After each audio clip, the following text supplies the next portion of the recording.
the domestic issues that are of great importance to the American people, working on lowering gas prices, lowering food prices, dealing with inflation, building upon the tremendous success of the Biden economy so far, tackling the challenges that are in front of us, and also continuing to meet our responsibilities to stand by Ukraine, the free world, democracy, truth, as opposed to dictatorship, tyranny, and propaganda, which is what Vladimir Putin represents, the Russian war of aggression represents, and unfortunately some of my colleagues on the other side of the aisle also represent. There'll be more than a dozen bills on the floor today, bipartisan bills to deal with continuing support to the people of Ukraine. We will stand by them until victory has been won. Let me now yield to our distinguished Vice Chair, Pete Aguilar. Thank you, Mr. Chairman. Our caucus spent the last 2 weeks back in our districts highlighting our work in passing the bipartisan infrastructure law and the American Rescue Plan and capping the cost of insulin, in addition to talking about community funding projects back in our communities. We continue to push for legislation that lowers healthcare costs, invests in clean energy, increases domestic energy production, and reduces our deficit by making millionaires and billionaires, like people who can afford to buy social media companies for $44 billion, pay their fair share in taxes. House Republicans oppose this. They'd rather raise taxes on millions of working people who can least afford it, including seniors, to support tax fairness for billionaires and wealthy corporations. Rather than invest in the next generation by protecting against the impact of climate change, they want to punish those on Social Security and Medicare. House Republicans believe in an economy that works only for those at the top. We have a vision for an economy that promotes opportunity and rewards hard work. When we're able to enact this vision into law, it's going to raise the quality of life for working people all across this country. That's what the chairman and the leadership of the House Democratic Caucus continue to focus on during this legislative period. Thanks so much, Mr. Chairman. Thank you, Pete. Questions? Forecasts for recession are really escalating every week. Is there any new, maybe emergency legislation you're looking at to either fight inflation or protect Americans from a major economic slowdown? Well, we're continuing to build upon the progress that has been made by President Biden over his first 15 months in office. I think it's important to take note of the fact that the economy was on the brink of collapse when President Biden was inaugurated. The American Rescue Plan was enacted. Not a single Republican voted for it. And we've had a tremendous economic turnaround ever since. 8 million good-paying jobs created during President Biden's first 15 months in office. That is a record in American history for a similar period of time. Fastest rate of economic growth in 40 years. Unemployment at 3.6%. Wages have increased. All of that has been accomplished, and the deficit was reduced in President Biden's first year by $350 billion. We're on track for a more than $1 trillion reduction in the deficit in President Biden's second year. That's a tremendous economic record, a foundation to build upon. And so we're interested in the literature as it relates to the prognostications in terms of where we are as an economy. The most important thing that we can continue to do is do the work. And do the work means lowering costs for everyday Americans in many of the areas that Vice Chair Aguilar outlined. Okay, I apologize. I have two very different questions for you. The first one is, are you concerned about the New York Max and that they'll be overturned? And are you surprised by the turns that this has taken since they were drawn?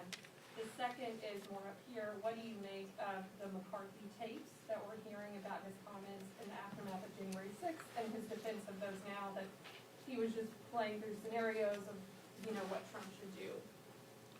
Well, with respect to the first question, it's pending litigation.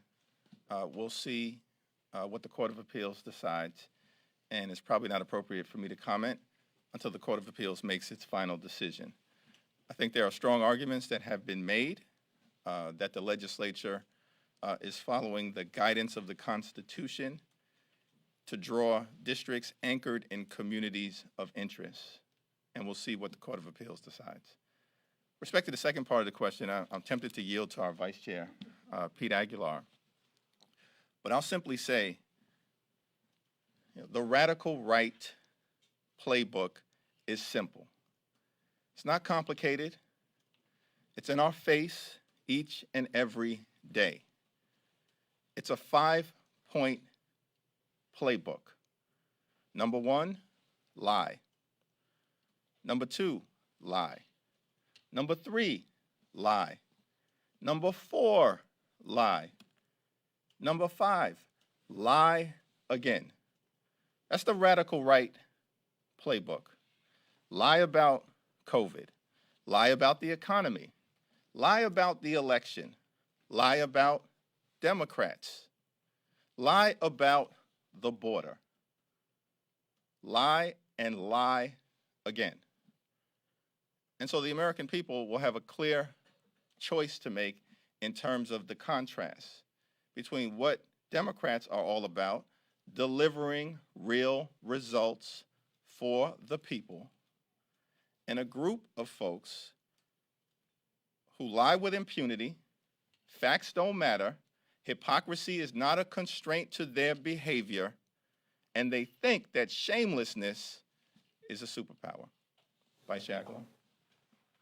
All I'll say is the American public doesn't know who Mike Kevin is.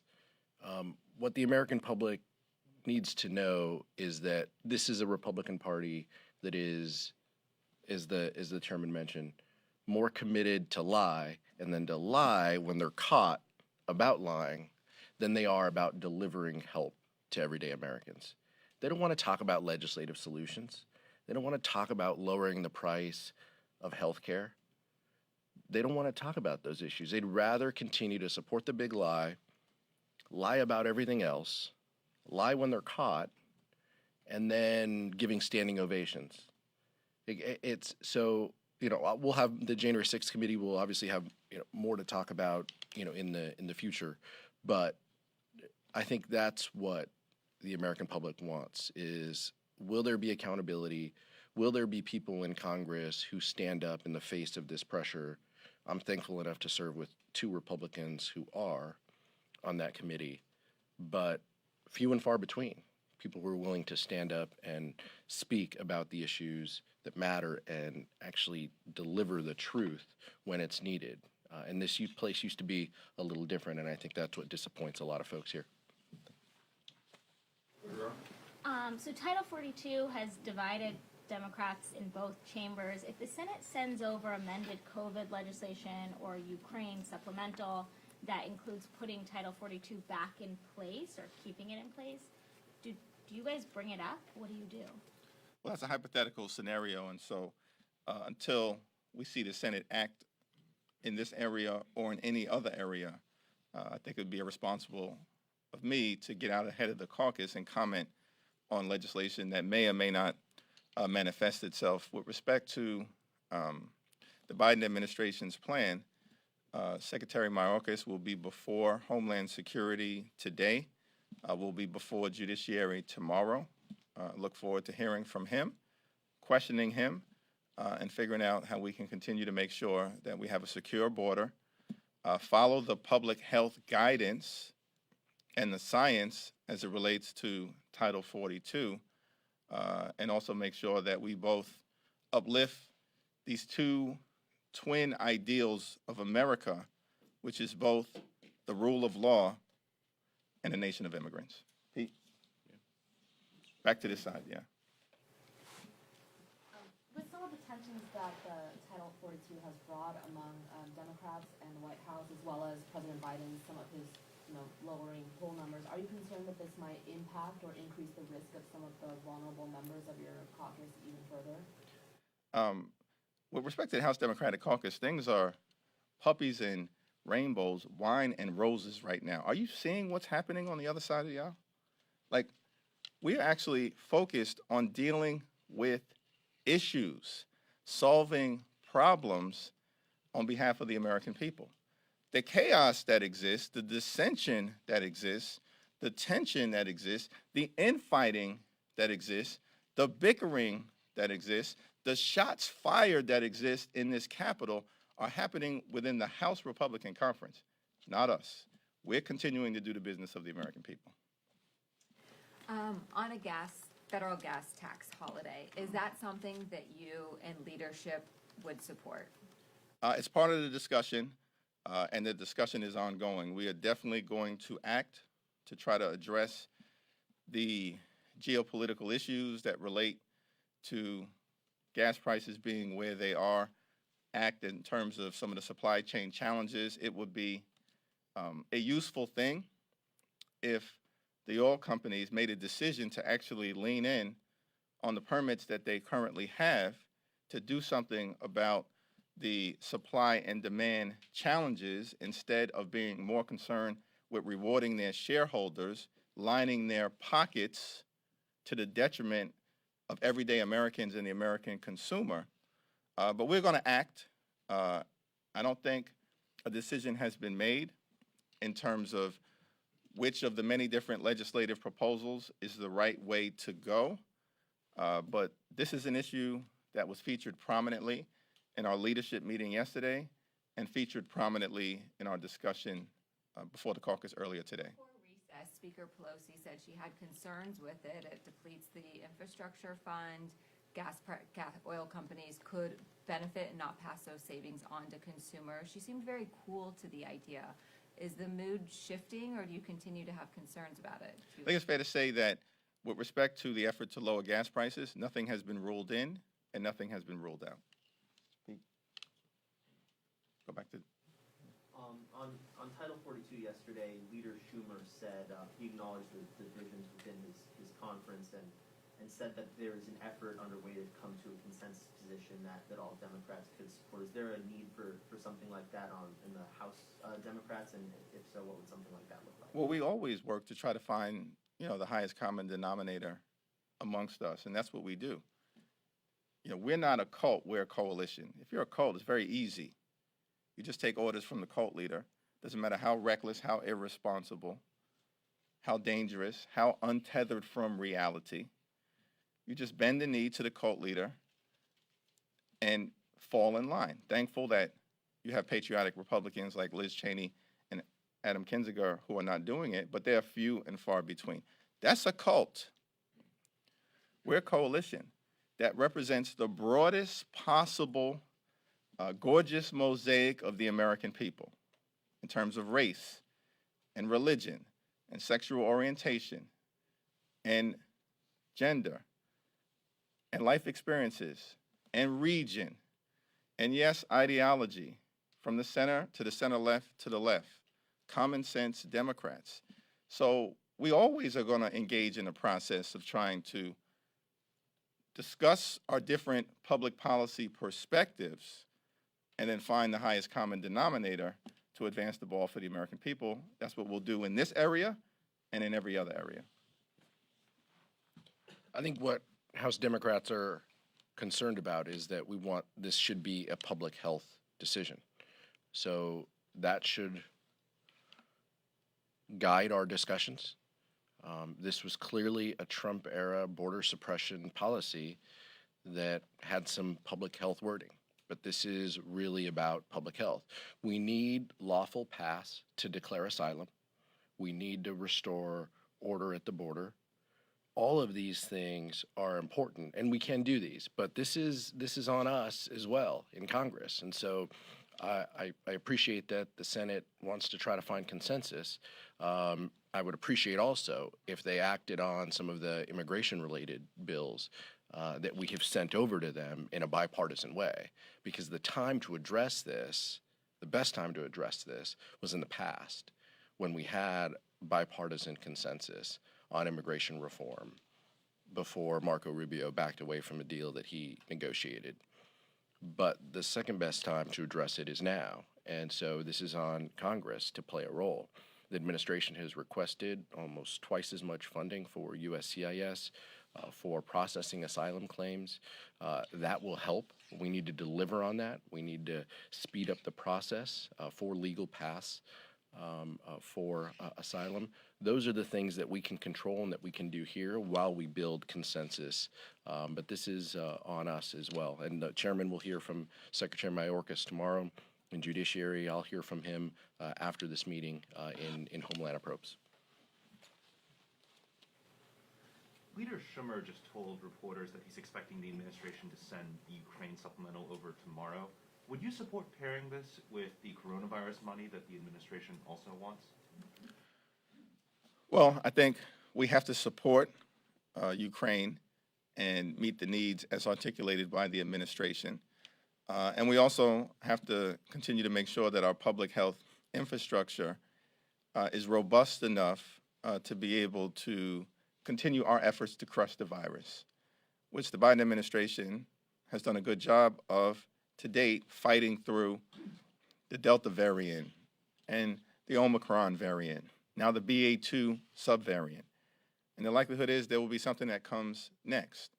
And so I think it's important for the administration to have the resources necessary so that America is prepared.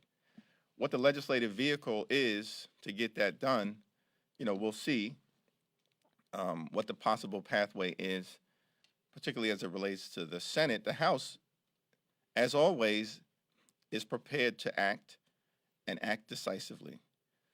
As Vice Chair Aguilar said on immigration, which we've already done, sent over a bipartisan Dream and Promise Act, legislation to address TPS recipients, legislation to address farm workers.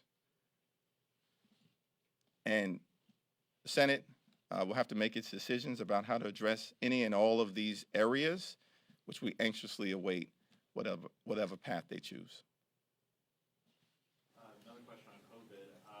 Yesterday we saw two members of the Senate and Vice President Kamala Harris test positive. I believe Anthony Fauci said he will not be attending the White House Correspondents' Dinner out of fear of COVID. Are you all confident in the administration's current approach to the virus, which, at least as far as I can tell, is sort of about trying to live with the virus and sort of continue without imposing further restrictions? Yes, I'm comfortable with their current approach. Follow up on Title 42, please, with Secretary Mayorkas being up here the next 2 days. Is there any way to possibly use the judge's decision to delay lifting Title 42 as a way to bring Republicans on board with the kind of legislative incentives that you all have talked about?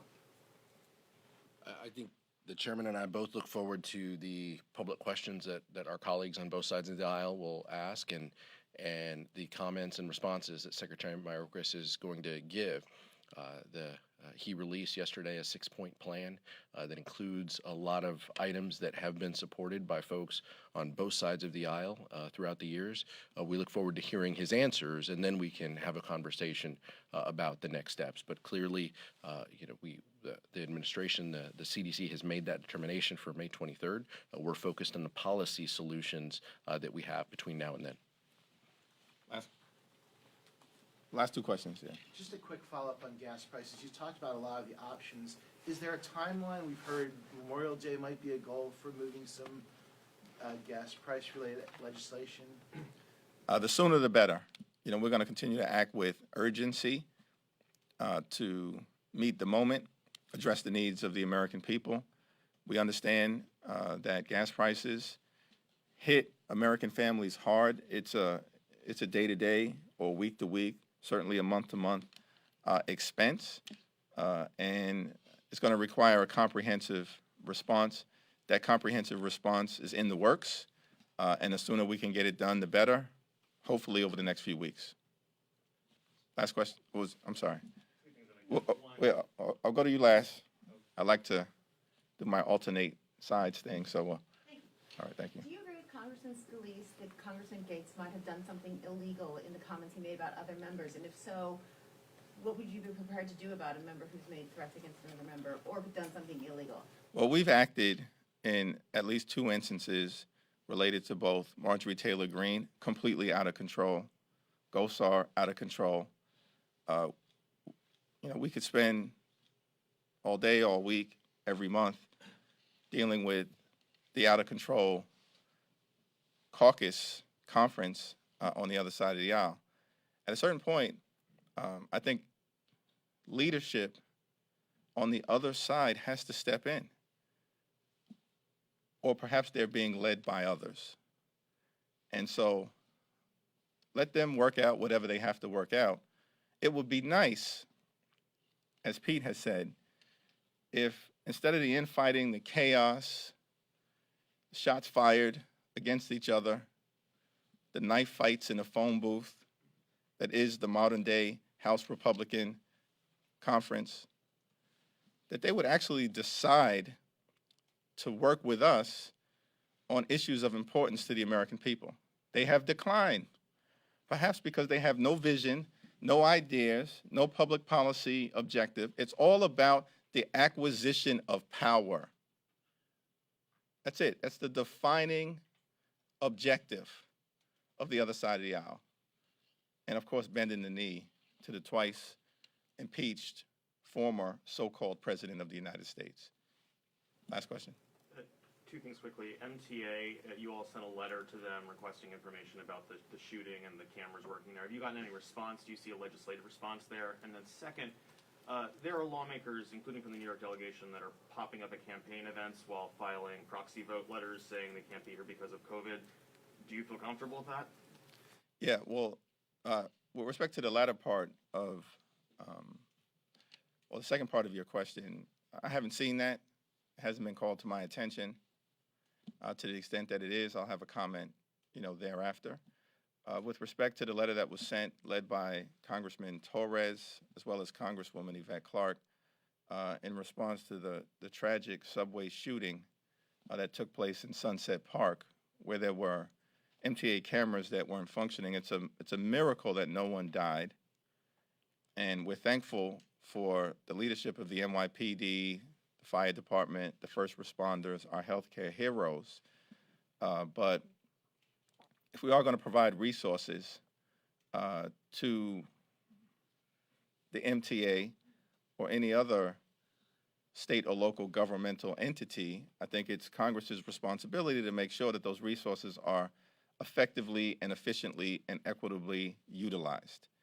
And I haven't seen a response yet from the MTA. I do anticipate that they will provide one, and I certainly think the New York delegation and House Democrats will stay on the case.